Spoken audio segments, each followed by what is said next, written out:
Hey YouTube, Untamed here. So something a little different for you guys. Today I figured I'd put the 2021 Toyota Land Cruiser Heritage Edition right next to the 2022 Toyota Tacoma TRD Pro.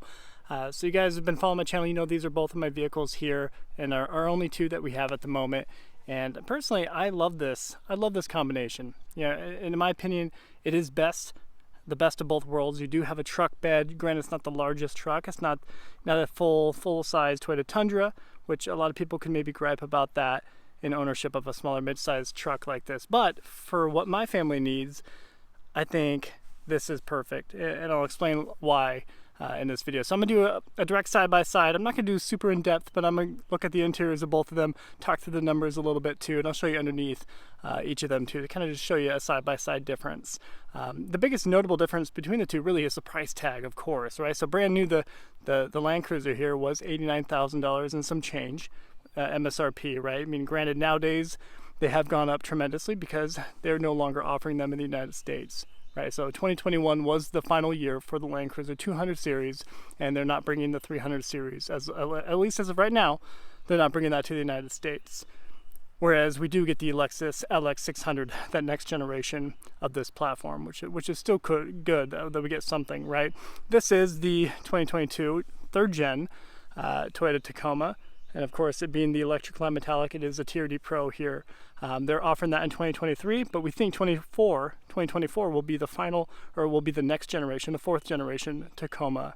So for 23, you get this solar octane as the TRD exclusive color, whereas electric line metallic was the TRD Pro exclusive color for 22. So right off the bat too, given the price point, so this is $50,000 and some change, MSRP. This is the automatic transmission, 6-speed automatic transmission, and 8-speed automatic transmission over here. 5.7 liter V8, 3.5 liter V6 over here. So $50,000 and some change is the MSRP. I paid a small markup on it. I paid $2,500 markup when I bought it. So it was just over, after everything, fees, $54,000 for that. So really, I mean, not quite half the price, right? But for about $40,000 less, you can get this Tacoma here, which for 9 out of 10 people, that's going to be perfect. Granted, an SUV, the needs, I guess, functionality of each of these here differs, right? One being a large SUV and one being a mid-sized truck, of course. But I think there's a tremendous benefit of each of them. So let me get a little bit closer for you guys. This being that 5.7 liter V8, which we saw in the previous generation Tundra, it gets a lousy 14 to maybe 16 miles per gallon with a tailwind. So definitely a thirsty engine, and that's why they got away from it with the 2022 Toyota Tundra, right? The current generation Tundra is that hybrid power plant, the iForce Max, right? That has I'm talking TRD Pro at least, has the battery underneath the back seat there, as well as the turbocharged V6. So in my opinion, and I never thought it would be like this, it's kind of like the old guy approach, but you know, there was so much good with this power plant. Granted, it was thirsty, that was the bummer, but you never found yourself taking it to the shop. There was no recalls on it, nothing falling apart on it. It was really bulletproof, both for the Tundra as well as the Land Cruiser here. The Land Cruiser here is an 8-speed automatic transmission, which is super buttery smooth. And honestly, I don't have any negative things to say about the 6-speed that I found in that Tundra, as I owned that previously. So I thought both of them were bulletproof, no issues whatsoever. And if you read online, you will not find people, well, very few, but you're not going to find people complaining about that previous platform, whereas you are already seeing a lot of issues with the 22 Tundra. Granted, to be fair, you always see at least a couple issues sprinkled in with the brand new platform. Whenever they bring on a whole new platform, whole new redesign, new power plant, there's going to be some kinks that they got to work out. So to be fair to Toyota, you know, Toyota's not exempt from that. Everybody goes through that manufacturer-wise. So hopefully they'll get it all ironed out, the wastegate issue. They'll get it all ironed out by 2023, and it will no longer be an issue at all. So I love this. 381 horsepower, 401 foot-pounds of torque. I think 276 horsepower and a little bit less torque, 265 I believe. And you notice it, right? So driving back to back, you notice that immediately, that extra displacement of the 5.7 liter V8 in the Land Cruiser is so nice to have. And really, it's kind of a shame too, because you would think with a 3.5 liter V6 mid-sized truck, it weighs quite a bit less too.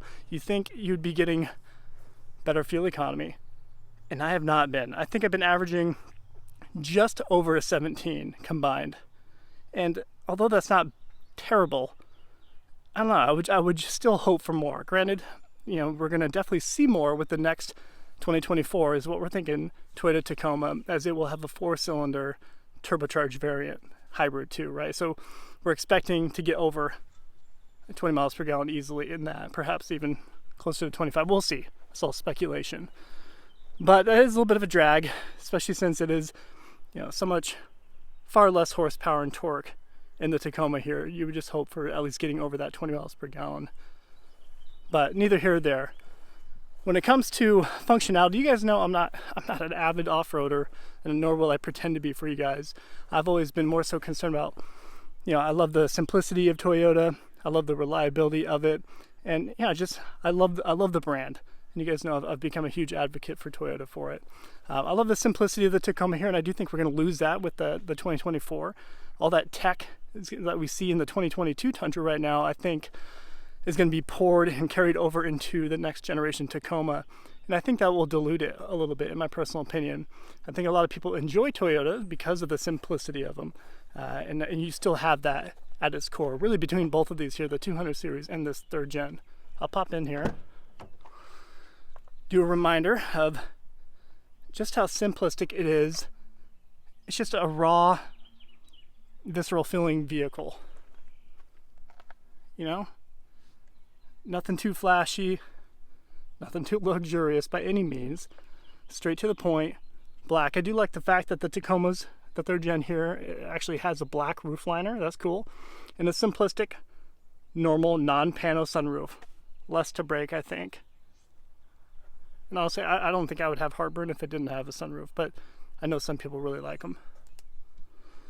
So as you see, we're just over 1,500 miles at this point. The goodness is, you know, adding to the simplicity of this current generation Tacoma, there is a manual option, right? You can get the 6-speed manual transmission, which is, it's really cool to know that you do get that as an option. And I love that. I truly do wonder if they're going to carry that over to that next 4th generation. I don't think they will.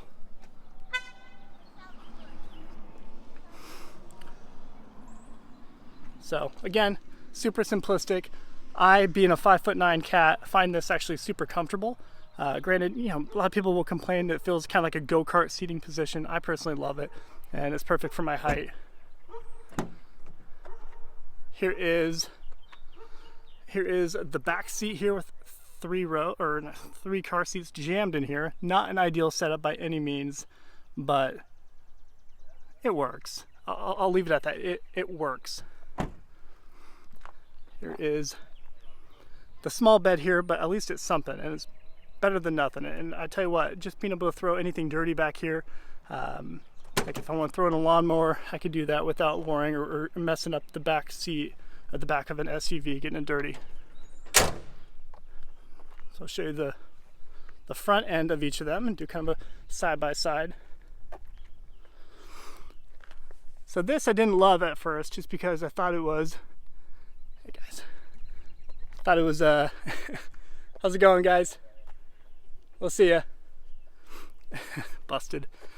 At first I didn't like the Land Cruiser's front end, just because, you know, it's almost too flashy for my personal liking. Granted, with the Heritage Edition here, you do get the darkened accents, which is pretty cool. You get the darkened headlight housing. You guys know this. I've shown it a number of times.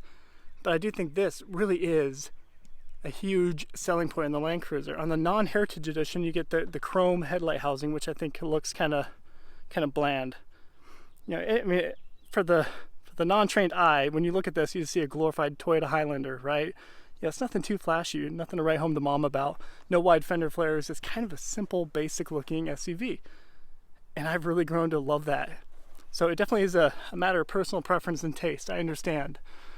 But I have grown to appreciate it. The front end, so it being the Heritage Edition, you get the darkened Heritage Bronze accents here, as you see here. And your Toyota Adaptive Cruise Control, your Toyota Safety Sense is integrated within that, the emblem up front. The color of this is a magnetic gray metallic, for those of you who don't know. I really do like this little dip in the hood. I think that is a neat touch. You can kind of see that magnetic gray metallic. The flake in that is stellar. I love it. You know, same can be said about the Electric Line Metallic. You get a lot more metallic flake, I guess as you would guess by the name of it. A lot more metallic flake in this Electric Line Metallic compared to the Lime Rush. You guys know I used to own the 2022 Lime Rush 4Runner TRD Pro. This, in my opinion, personal opinion, is all preference, right? Looks a ton better. And I even said that before I even bought the Lime Rush. So it isn't like, hey, now that I own this, I like this better. That's not the case. Always like this better. So it has a darker hue, and the different shades of light really presents it differently, I think. I won't dissect the wheels here, as I already have a few videos really looking at these. But these are 285 70 17 BF Goodrich KO2s, and the wheels are the TE37 XT M spec wheels with the Rays forged center caps there with Rays lug nuts. It being a Tacoma, one of the biggest gripes people have is, you know, it has disc brakes up front, but drum brakes out back still. They claim, I think once upon a time anyway, they claimed it was better for off-roading. It prevents sand from getting kicked up into the rear rotors, is why they did this. So blah blah blah, you can believe that if you want, but that's, at least according to the engineer, that was a primary reason. I love the body flares, the body lines of the 3rd gen. I think they look phenomenal. It's such a fitting look, and in 2016 when they offered this 3rd gen, I think they were ahead of the game by a long shot. Now perhaps it's long in the tooth, but even still, I think it looks phenomenal. You guys tell me what you think. Got some Go Rhino RB20 running boards over there. Anyone is interested? And now looking at the Land Cruiser, you guys know I'm a huge advocate of the KO2s, especially with the white lettering out. I love that look. I think it's such a classic look and fitting for Toyotas, in my opinion. You either love it or you hate it, though, so I understand it really is like a 50-50. These bronze heritage forged BBSs look awesome. It's one of my favorite aspects of the Land Cruiser Heritage Edition here. And make sure I remember it right, 285 65 18s, the size of those. So very similar. Those are 285 70 17, so just kind of a 1 inch smaller wheel, of course. -20 offset, by the way.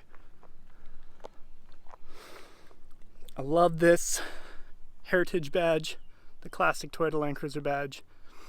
I absolutely love that. Such a neat touch.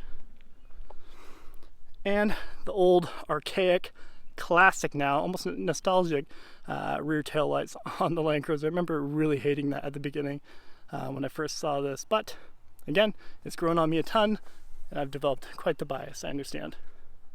I'll show you the back seat. Again, running 3 deep here. No 3rd row, although that was an option here, even on the Heritage Edition in 21. It being the magnetic gray metallic, it was limited only to 200 of these in 2021, and magnetic gray metallic was not offered in 2020. We got Starbucks, how about that? Mrs. Untamed. Okay, I bought it. So very simplistic. Again, you know, if you were to get it here the first time, and I remember my first time sitting in this, I remember just thinking, how in the world is this dang near $90,000? I couldn't understand it. You got dark on headliner in this, a little bit more of a suede material compared to the Tacoma over there.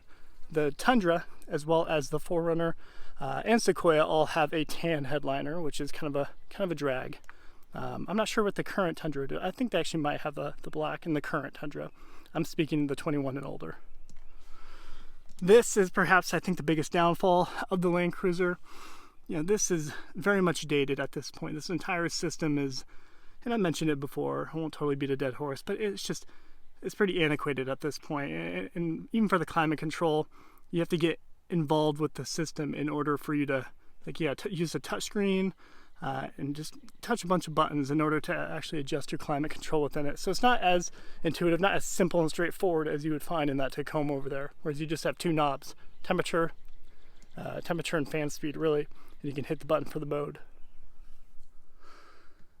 But again, normal sunroof over here, which I appreciate that.